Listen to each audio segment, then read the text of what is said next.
Weight loss is really about your hormones. One of the biggest hormones that's affecting our weight is insulin. And lowering the insulin signal to get your body to release fat from its fat reserves. Perfect.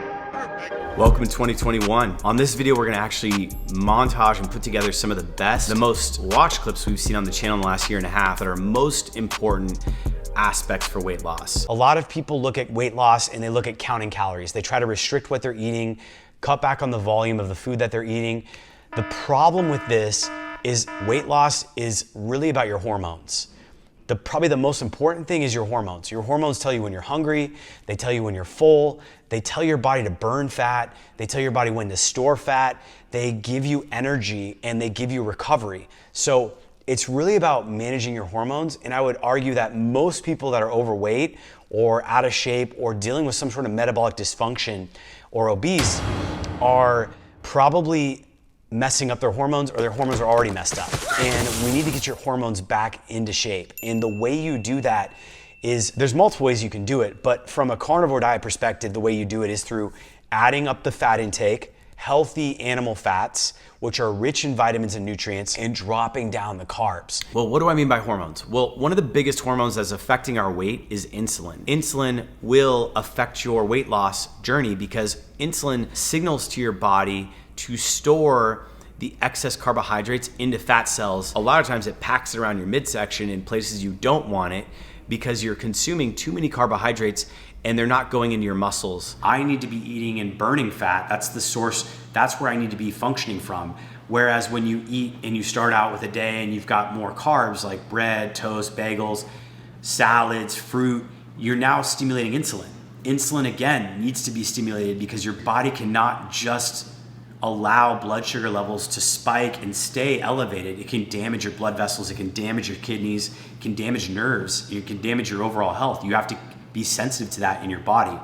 But when it comes to weight loss, you don't want prolonged insulin levels. You want insulin levels to be dropping. You want to make sure that your insulin levels are at a lower level the majority of the day so that your body can use the fat reserves it has to actually build and burn the fat reserves you have so you can become lean. So one of the biggest things, and this is one of the reasons why we see so much success when people do a nose to tail, well-constructed keto carnivore diet or just a period keto diet, is that they're lowering their insulin levels. When you lower insulin, your fasted insulin goes lower, your body becomes more sensitive to insulin, you no longer have as much insulin in your body, and your fat cells will not release fat when insulin is floating around in your bloodstream.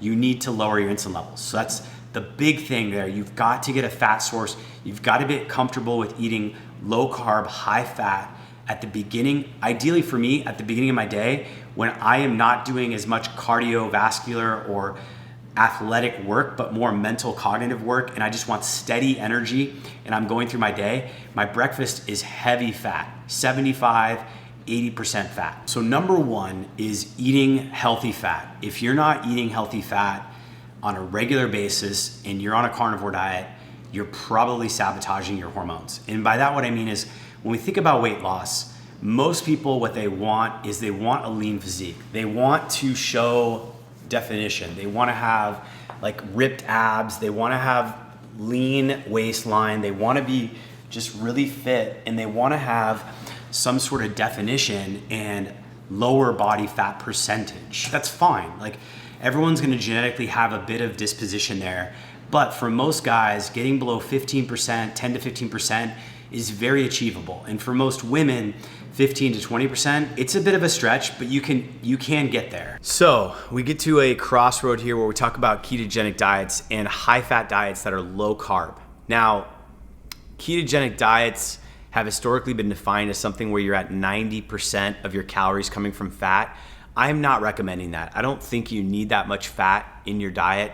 I think something in the range of 65 to 75% of your calories coming from fat is more than sufficient to kick you into ketosis, to get your body burning fat as its primary fuel source, and to allow you to get to that state where you're going to become chiseled. You're going to become very much low body fat. You're going to look much more detailed in how you want your body composition to be. And I find that if I go lower than that and go to like maybe 60% fat versus 40% protein, I tend to feel a little bit more sluggish. I tend to feel like I've maybe been converting more of that protein into sugar than I need to. Anytime you're going into a keto diet from a carbohydrate-based diet, you're probably, especially if you already have excess body fat, are going to see that fat melt off. It's going to be converted. Your body is now using fat as its primary energy source. And so you have plenty of reserves that your body can naturally and very easily metabolically tap into to power itself. So in order for you to actually lose weight, to transform your body composition, you've got to be able to shift your body composition from someone who is constantly stuffing these cells, these fat cells, to someone who is like, okay, my body is being signaled to actually burn them. And when I first started the carnivore diet, I thought, hey, I'm just gonna eat a bunch of meat, I'm gonna eat a bunch of steak, it's gonna be awesome, I'm gonna feel amazing, it's gonna be all that I need to do. But the problem is, you oftentimes don't get a lot of fat, or you get a minimal amount of fat, but it's not enough. Now, for a lot of people who are first getting into the ketogenic diet, especially coming from a standard American diet or a diet that is more heavy in carbohydrates, you're gonna find that you probably wanna think about macro tracking. Macros are protein, carbohydrates, and fat. All foods you consume are gonna have some proportion of these elements. And to track macros, there's a lot of free apps out there on iPhone and Android where you can literally weigh your food and it will tell you, okay, this food is giving me 80% fat, 20% protein. It's giving me 40% fat, 40% protein, 20% carbohydrates. And you'll get a sense as you go through your day how your macros are balancing out, whether you're having that actual ketogenic 65, 75% fat to 20, 25% protein, and if you're actually staying below that 5 to 10% threshold on the carbohydrate intake that you're taking in each day. Peter Drucker is a famous business executive, and one of his famous quotes is, "That which we don't measure, we cannot improve." If you're not measuring what you don't track, the mind is gonna lie to you. You're going to tell yourself stories. You're gonna easily forget what you're eating. You're gonna forget that chocolate bar you ate, that bag of chips you ate, that bag of peanuts you're consuming. And when you don't at least jot it down and take a few minutes to journal it at the end of your day, you don't have a sense. You're gonna lose track. You're gonna consciously protect yourself from looking at the reality, because that's part of what the human emotions and body do and your mind does, and you're not going to be aware of what's going on. And it's going to prevent you from developing the awareness to actually take control of what you want to do. Basically, what you want to do is you want to get one of the apps that tracks your macros. In this case, you can come in here and click on this, and then you can change around your macros. These are essentially the macronutrients, the proteins, carbs, and fat intake that you want to take. So it becomes very easy once you use it a few times and you save your food items. So we'll go to the scale here and we'll look at the scale and I'll show you what's going on there.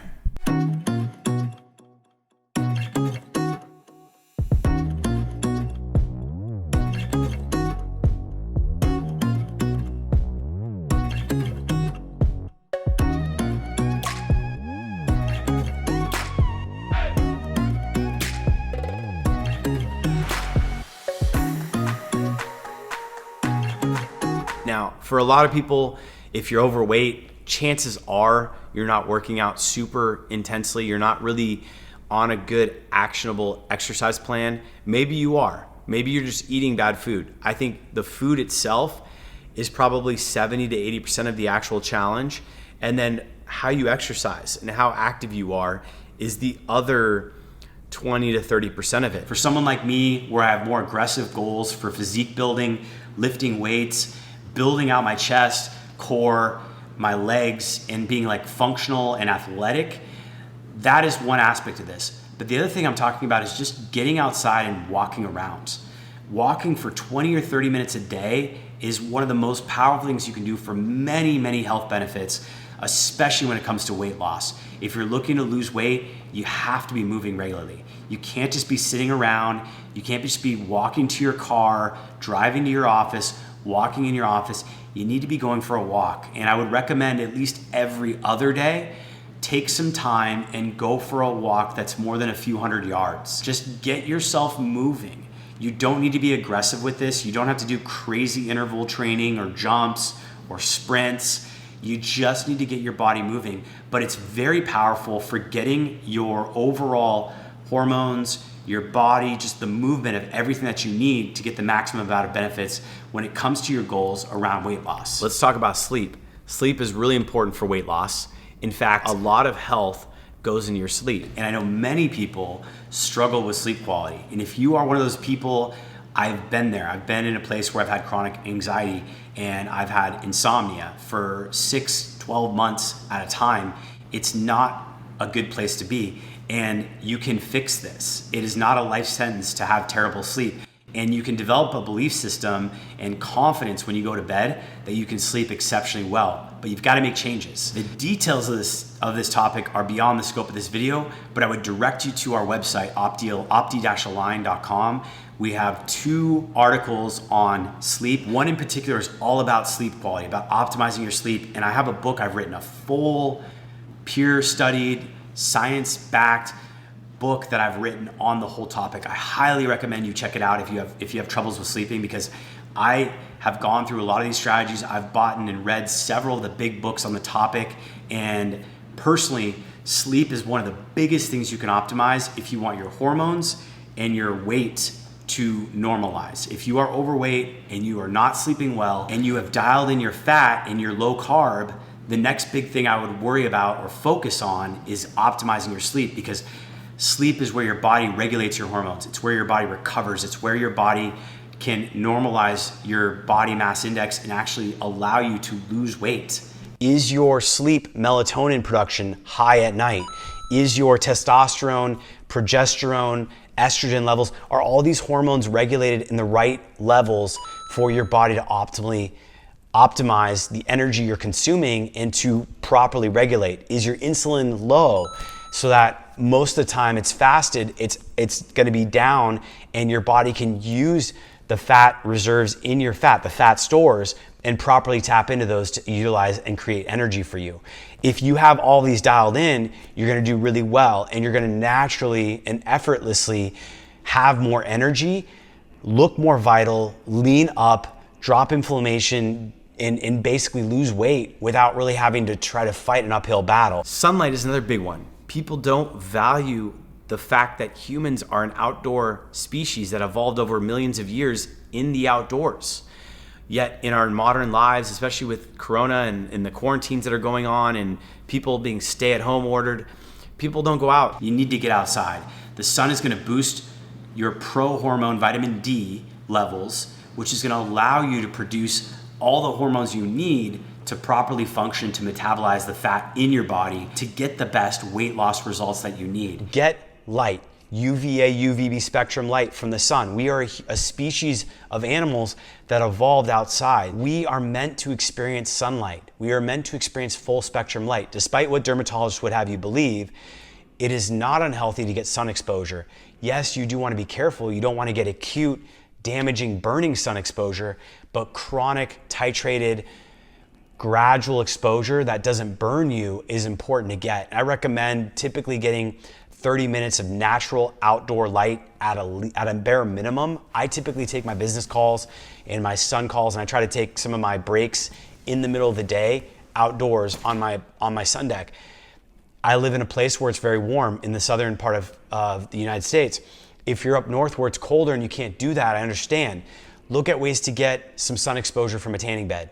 I know that sounds crazy. Again, I'm not saying go and burn in a tanning bed or go tan hardcore. If a tanning bed has a 10-minute max or a 15-minute max, do 20% of that. Mankind, human beings, did not evolve as a species that lived in a cave, in a house, in an office all day long. We evolved as a species that actually goes outside. We are solar powered beings. We get and generate and metabolize calcium. We create hormones. We power our immune system by getting sun exposure from UVB, UVA, full spectrum sunlight. Again, I would never recommend that you burn, but I would recommend that you get a minimum of 30 minutes a day. If you're someone like me, I've got Mediterranean skin. I'm about 35% genetically Turkish. So my ancestors generally have a darker complexion, olive skin, Mediterranean skin, we're used to getting more and more sun. And I'll often shoot for an hour of sun exposure or more on a given day. So here's some of the reasons why the carnivore diet specifically can give you some power and really give you an edge when you're doing this weight loss thing. Weight loss is kind of a two-part prong approach for me. One is like you want to lean down, you want to manage your weight and get to a level. But the other aspect is you want to look good, you want to look healthy, you want to look lean. So when you remove foods and do an elimination diet like the carnivore diet that's very nutrient dense, animal food focused, you're eliminating plant toxins, plant triggers, a lot of the molecules in today's market, and you're also taking a lot of foods off the table that could be refined, processed, and triggering inflammation or high histamine load. So it is a powerful elimination diet. When you eliminate foods that trigger you, cause gut issues, cause inflammation, you are going to feel better and you're gonna look a lot leaner and healthier. So it is a low inflammation diet. Secondly, it's a subset of a ketogenic diet, so it's a low carb diet. Anyone who knows anything about weight loss will know that for a lot of people, what kicks it into real high gear is the elimination of sugar, elimination of processed refined carbohydrates. Really, the elimination of carbohydrates in general is going to be probably beneficial to most people from a metabolic, longevity, health perspective, and certainly is going to eliminate the factor of things that you have in your body that can be stored into your fat. So you're getting rid of all of that. The second aspect of the carnivore diet is you're getting rid of bloating and digestive issues. When you get rid of fiber, yes, I know this sounds crazy, but when you get rid of fiber, we see in interventional studies that people actually benefit. They feel better, they have better bowel movements, they reduce constipation, they reduce digestive issues. When you get rid of fiber, you are likely actually gonna have better digestive issues, much less bloating, and much less issues. In addition, the diet is low residue, so you're actually not consuming foods that are wasteful, and your body's actually able to process them without all the other sort of noise and stuff that your body has to process through and get wasted. So if you're not bloated, if you're not inflamed, if you're not dealing with some sort of autoimmune or inflammation, you're gonna look leaner, you're gonna feel better, and it's gonna fuel you in a good way. The other aspect of the carnivore diet that's really powerful is it's very satiating. So when people are in a position where they're not happy with their body fat, a lot of times they're eating foods that are not satisfying them. The diet itself is super nutrient dense, and that is a huge aspect to hunger and satiety, to your feeling of feeling full that your body is naturally gonna be triggered on.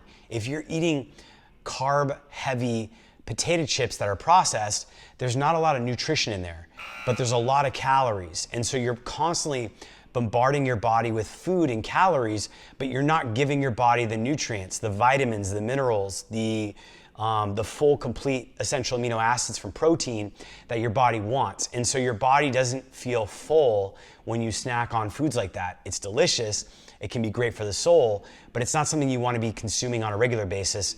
Certainly not if you're looking to lose weight and you're dealing with health issues.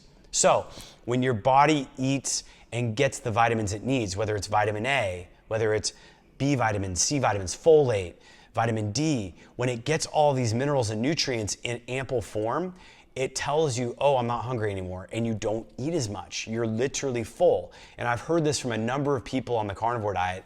When they eat, they have one meal and they're full for hours. They're not eating some sort of refined carb meal and then hungry again. They eat and they're stuffed. They're not stuffed, but they're satisfied. And so when you go carnivore, you're gonna find, especially for weight loss goals, initially, if you have nutrient deficiencies, if you've been eating maybe a heavy plant-based diet and missing out on some of the organs and some of the micronutrients you need, you might actually gain weight because you're consuming very nutrient-dense food and your body's just picking up all these nutrients. But then you're gonna transition, you're gonna actually lose weight. When your gut is functioning properly, when it's not being inflamed, when you're not constantly in an autoimmune battle with your own body about what you're eating, you're going to have lower inflammation, you're going to look leaner and cleaner and healthy. It's also very nutritionally dense. So when you eat red meat or a steak or even pork or chicken, a lot of times those meals are going to be highly satiating. They're very rich in nutrition, they have high caloric density.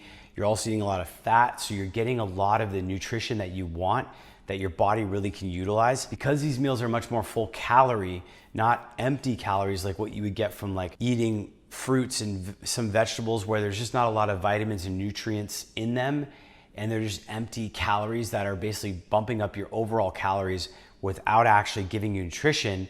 Your body craves more and more food. So if you made it this far, I really applaud you because there was a lot to cover, and I want to hear from you and know where you're at. What are your goals? What are you working on? Remember, you need to have at least some sort of definite goal so that you can achieve it in life. You need to balance that with action. So maybe you start with a few of these aspects and you just work on removing the refined foods from your diet.